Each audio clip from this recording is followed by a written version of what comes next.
sino todo lo contrario.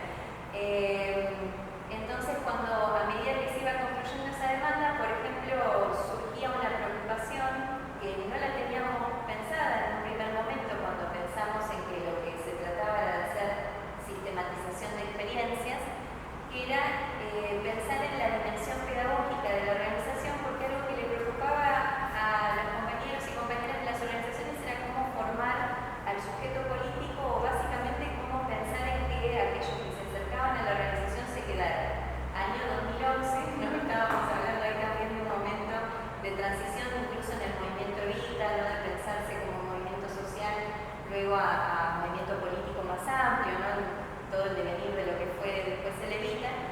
Pero bueno, había una preocupación interesante para trabajar en conjunto, que era cómo pensar esa formación del sujeto político y de los educadores populares también en esos ámbitos, ¿no? Y nuestros sucesivos proyectos de extensión, y en los últimos años en la articulación con los proyectos, los seminarios, perdón, de prácticas socioeducativas territorializadas, vienen en esa línea en los últimos tiempos más centrados desde el 2016-17 para acá. Ahí obviamente el contexto también tuvo mucho que ver, ¿no? En pleno macrismo. Fue pensar progresivamente cómo en un momento en que cada vez los espacios y las organizaciones abrían más merenderos y comedores y demás, cómo pensar en darle a esos lugares un fortalecimiento, una reconversión como espacios pedagógicos en los que efectivamente eso sucedía, ¿no? Porque los pibes iban al merendero y al comedor también a hacer la tarea, y ahí hubo parte de los proyectos que fueron específicamente pensando en esos espacios de apoyos escolares y merenderos, en fortalecerlos como espacios pedagógicos, lúdicos, y también como algo que hablábamos el otro día en la presentación del libro, muchos de los referentes territoriales muchas veces no son de formación docente de base, sino que son educadores populares que están ahí precisamente ayudando a hacer la tarea y encontrando las maneras de acompañar los procesos. Entonces ahí también nuevamente había una construcción de una demanda con las organizaciones. Esto a muy grandes rasgos les cuento de qué van los distintos proyectos. El otro día presentamos un libro que tiene que ver con el último, que es el del 2022. Pero quizás para volver al motivo del encuentro, me parece que ahí hay una decisión del equipo y en conjunto, que es una decisión epistemológica, llamémosle de base también, que es esa idea de, bueno, partir de las experiencias, ¿no? A partir de ahí construir la demanda, y no porque no tengamos, obviamente, nuestros marcos teóricos, referenciales, pero sí porque la exigencia teórica va a partir luego de que pensemos en qué está pasando en la experiencia, ¿no? O sea, de esa forma. Gracias. Entonces, quizás plantear eso como decisión epistemológica de base y como decisión también metodológica en estos cruces que hay entre extensión e investigación. Una central es que, por ejemplo, nosotros desde el principio tomamos como herramienta la perspectiva etnográfica, ¿no? Y uno está acostumbrado a la perspectiva etnográfica, obviamente, en el campo de la investigación, pero al campo de la extensión, en nuestro caso, creemos que como perspectiva cualitativa, la etnografía nos permitió, como en la línea de lo que decía Yani de la narrativa, ¿no? O sea, permite esa mirada de los sujetos acerca del proceso social en el que están inmersos y los actores. Entonces, la perspectiva etnográfica es la que nos dio esa gran contribución en la construcción de saberes, y también la centralidad que le da la perspectiva etnográfica al trabajo de campo. Y el trabajo de campo como un espacio donde nuevamente no solo se recolecta información, sino que se producen sentidos, ¿no? Entonces, eso nos parece que es una línea fundamental, que ahí los textos de Rosana Huber tienen un montón para decir y siempre están en la base de nuestras bibliografías de las prácticas de extensión en este cruce con la investigación. Bueno, nada, quizás para ir cerrando un poco de esto, de cómo estas herramientas lo que permiten es no solo ir construyendo el conocimiento a la vez que esa herramienta para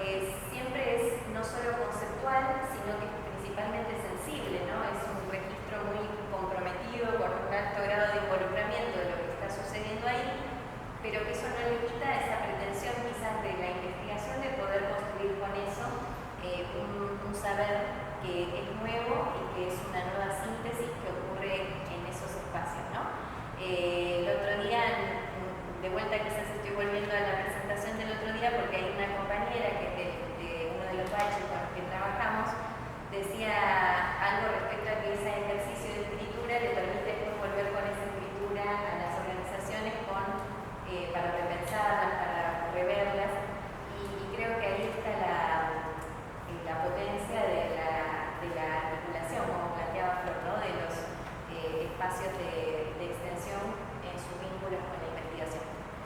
Creo que ella me pasó.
Sabiendo que venía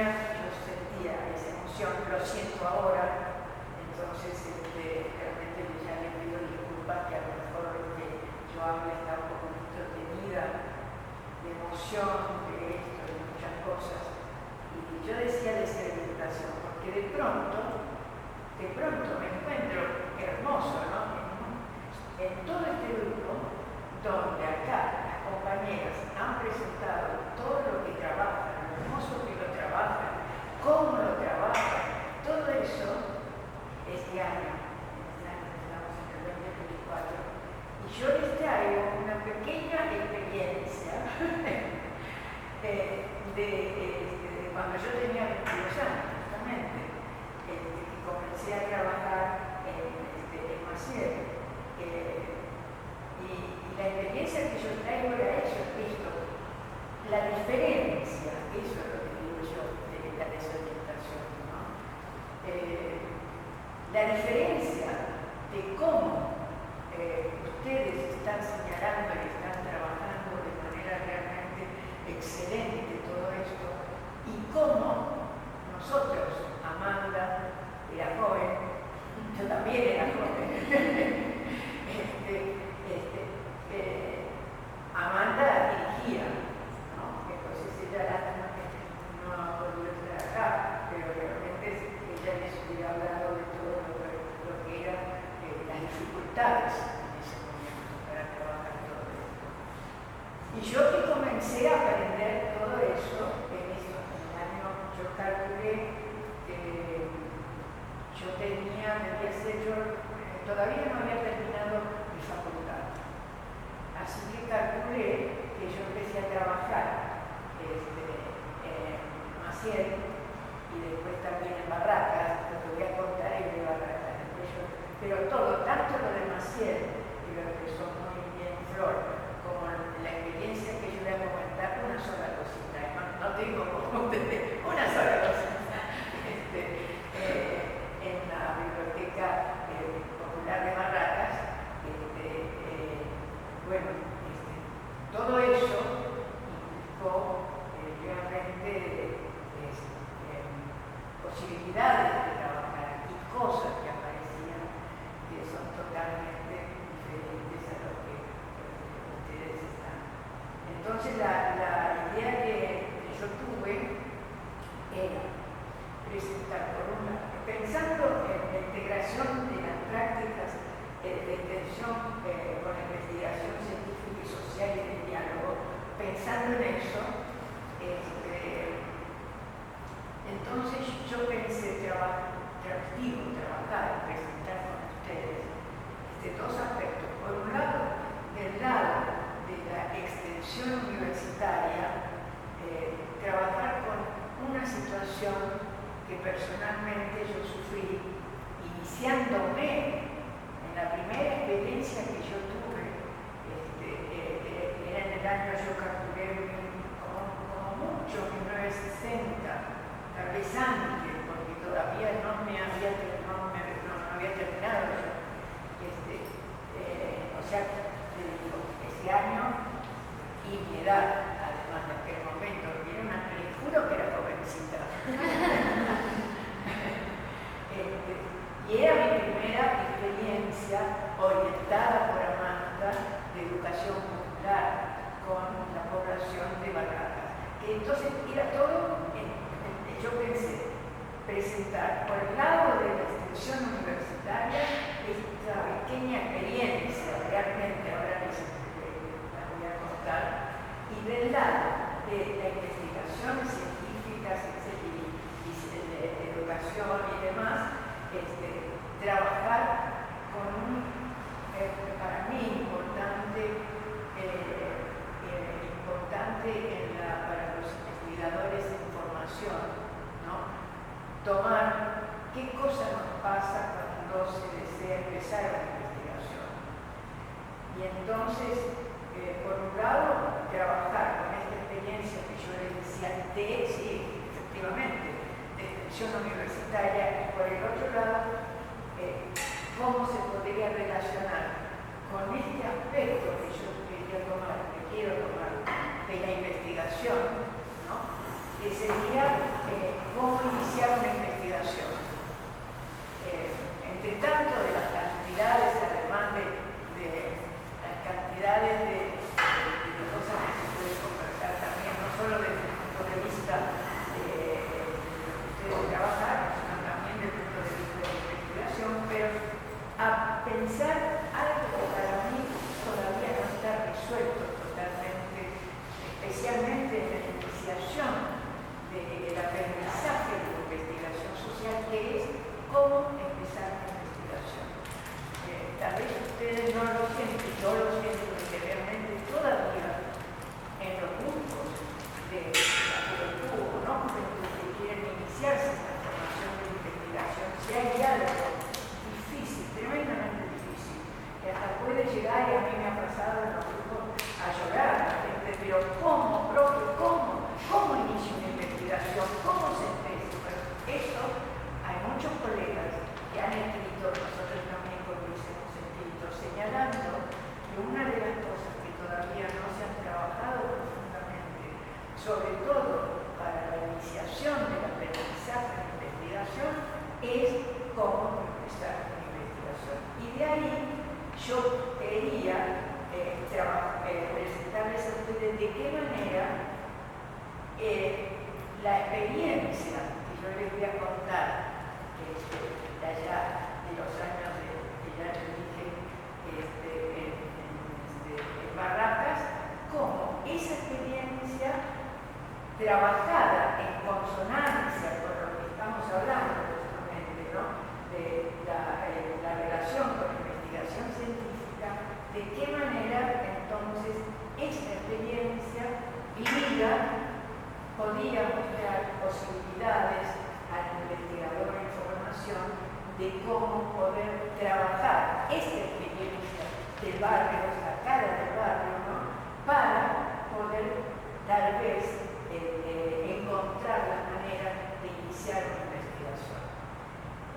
Pensando que eso sería como esta relación, ¿no? No sé si más o menos soy clara, porque yo siento que yo pienso así para cuando... Por más, escúcheme, yo voy a cumplir en junio 85 años. No se ve.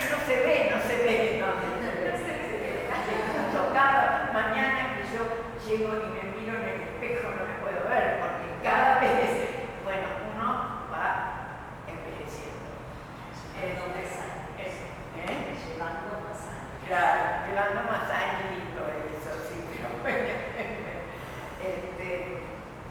Bueno, entonces, eso era lo que yo quería ver, cómo, a ver si tiene sentido en eso. Bueno, trabajar lo que vos señalaste, ¿no? Yo acá, una cosa que encontré, que escribí en algún momento, lo que para mí fue iniciarme con Amanda y con toda la experiencia de investigación, no solamente en Maciel, sino en Barracas, en las bibliotecas populares en aquel momento. Ustedes ni habían nacido, nadie. Yo acá tengo cosas que escribí muy chiquitito, acá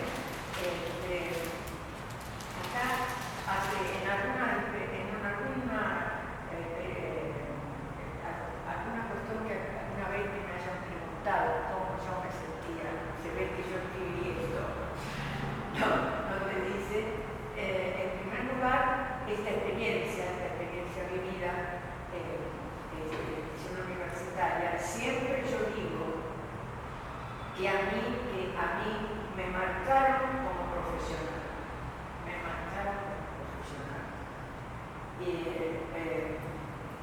Yo puedo decir que realmente soy lo que soy, para mal y para bien, en función justamente de lo que en mí dejó de marcas indelebles la experiencia de extensión universitaria. Yo la tengo acá, además con todos los...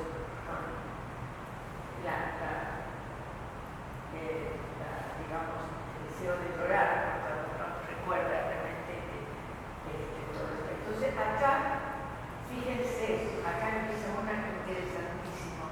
yo los escuchaba a ustedes y fíjense, acá esto es lo que yo vivía en aquel momento ya no sé cuándo, donde decía, y fundamentalmente las experiencias que actualmente en realidad el desarrollo profesional o las experiencias que actualmente yo coordino están referidas a este modelo de trabajo en Villa Maciel. Entonces acá digo, un modelo, fíjense a qué momento, un modelo de universidad que apostaba justamente a poder democratizar el saber. Es decir, que el saber académico salieran de esa visión elitista propio de unos iniciados y considerando en principio que toda la población, todo ser humano tiene derecho al acceso al saber y a la educación.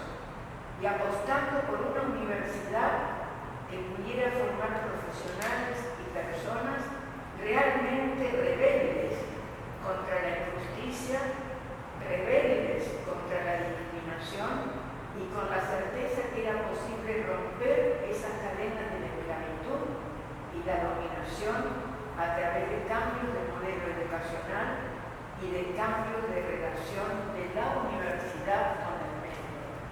Esto está escrito en un momento en que nada de esto era pensado que iba a ser posible. Yo cuando leí esto ahora, en esta semana, recordé que realmente cuando esto era lo que nos empezó a dar la extensión universitaria, la visión de un mundo, de una investigación y de una universidad totalmente diferente a la que nosotros habíamos vivido y vivíamos. Por eso yo le decía que lo que yo traigo acá era en momentos en que nada de lo que ustedes están señalando tan hermoso, nosotros podíamos pensar en aquel momento. Y se dan cuenta por esto que yo señalé. Bueno, entonces, ahora yendo a esto, ¿cómo se traduce lo que yo quería hablar con ustedes? Es decir, efectivamente, el trabajo en Maciel se mostraba, era realmente maneras de trabajar totalmente nuevas, diferentes y además que estaba en contra, ¿no? de un mundo y de una visión del mundo que no tenía absolutamente nada que ver con esto que nosotros empezábamos a conocer.